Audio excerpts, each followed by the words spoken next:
आप देख रहे हैं पारस प्रेम न्यूज, खबर जो आप तक पहुंचे सबसे तेज। नमस्कार, पारस प्रेम न्यूज में आपका स्वागत है। आइए नजर डालते हैं आज की खास खबर पर। शीतलहर में गला कान को गर्म कपड़े से ढके, बोले प्रोफेसर राकेश कुमार वर्मा। सर्दी के मौसम में शीतलहर के चलते ही हृदय रोग संबंधित लोगों के लिए आफत बन गई। कानपुर हृदय रोग प्रोफेसर राकेश कुमार वर्मा ने बताया कि शीतलहर के चलते अपने को बचाएं, गले एवं कान को गर्म कपड़े से ढक के रखें, जिससे सर्दी में चल रही शीतलहर चलते सामान्य तापमान में रहे। आगे बताया कि हृदय संबंधी बीमारी से होने की वजह से सर्दी के कारण हमारे शरीर की नसों में रक्त जमना एवं खून गाढ़ा होने लगता है। इन्हीं सब कारणों से हार्ट अटैक होने की संभावनाएं बढ़ जाती हैं। समस्या होते ही नजदीक हॉस्पिटल एवं हृदय रोग अस्पताल में संपर्क करें। कानपुर से संपादक ब्रजभूषण सिंह की ये खास रिपोर्ट। डॉक्टर राकेश कुमार वर्मा, हृदय रोग संस्थान कानपुर में नियुक्त हूँ। मैं आपको ठंडक से जो दुष्प्रभाव हैं उनके बारे में आपको कुछ जानकारी देना चाह रहा हूँ, क्योंकि शीतलहर है और इस शीतलहर का प्रभाव हमारे दो इम्पॉर्टेंट आर्गन पर प्रभाव पड़ता है। एक तो है ब्रेन, दूसरा है हार्ट। क्योंकि हम हृदय शल्य चिकित्सक हैं, मैं इसके बारे में डिस्कस करूँगा कि हृदय में किस तरह से जब कोल्ड होता है, जो जिस समय की बहुत शीतलहर चल रही है, उससे क्या होता है, हमारे शरीर में सर्कुलेशन स्लगिश हो जाता है, मतलब उसकी रफ्तार स्लो हो जाती है।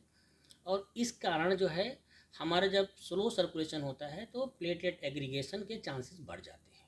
तो जिन मरीजों में या तो बीमारी पहले से है, जैसे कि हृदय की धमनियों में रुकावट पहले से है या नहीं है, उन सभी लोगों में अटैक पड़ने की संभावना बहुत ज़्यादा बढ़ जाती है। इन परिस्थितियों में हम लोगों को ये ध्यान रखना है कि सबसे पहले जो भी शीतलहर के इस प्रभाव में हम लोगों को गर्म कमरे में रहना चाहिए, और जब भी बाहर निकले तो बाहर का टेम्परेचर नियर नॉर्मल होना चाहिए। लेकिन ये तो बचाव की बात है। यदि अगर हमें अटैक पड़ जाता है तो हमें क्या करना है, हमें नियरेस्ट हॉस्पिटल में इमीडिएट जाने के पहले हम लोगों को एस्पिरिन की गोली और एटोरवास्टैटिन की गोली अपने घर में रखनी चाहिए, और कम से कम 150 मिलीग्राम एस्पिरिन और 80 मिलीग्राम एटोरवास्टैटिन को इमीडिएटली ले लेना चाहिए।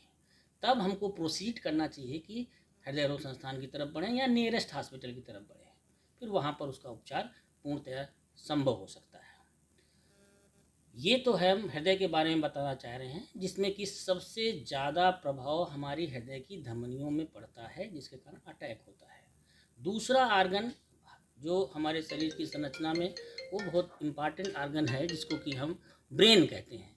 जिस तरह हमारे हृदय की नसें बहुत ही पतली होती हैं और नसों का गुच्छा होता है, उसी तरह ब्रेन में भी नसों का गुच्छा होता है जो बहुत ही पतली होती है। तो उनमें भी स्लगिश सर्कुलेशन और प्लेटलेट एग्रीगेशन, और इसके कारण वहाँ पर भी ब्रेन में क्लॉटिंग हो सकती है, जिसके कारण ब्रेन में ब्रेन अटैक मीन्स स्ट्रोक पड़ सकता है। तो इन दोनों में समानताएं ये हैं हृदय और ब्रेन में, कि दोनों में नसों की जो डायमीटर्स है वो बहुत ही पतला होता है।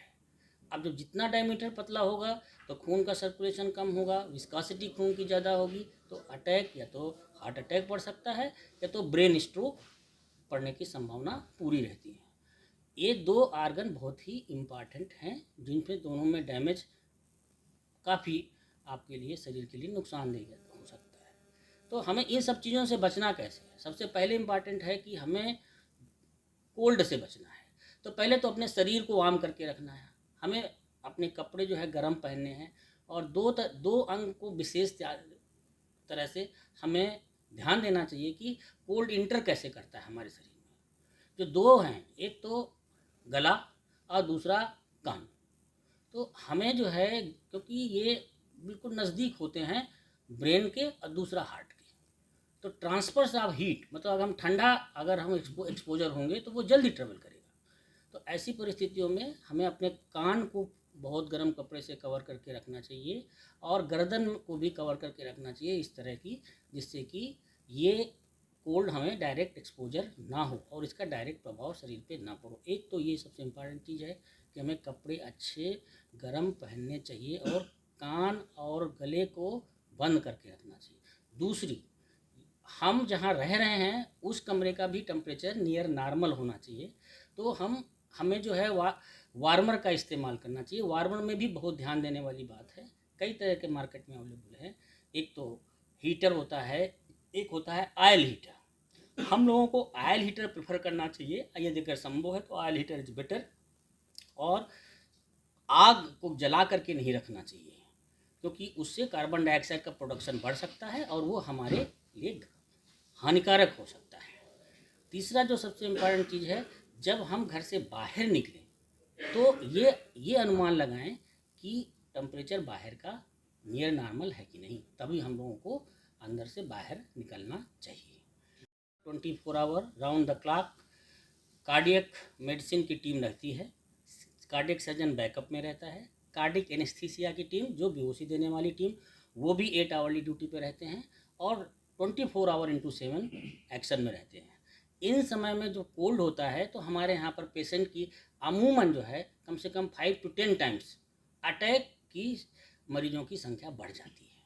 इसलिए ये सब चीज़ों का हम लोगों को पहले से प्लानिंग रहती है और उसके लिए हम लोग पूरा तत्पर रहते हैं कि उस चीज़ को डिलीवर हमें अप टू द मार्क देना है।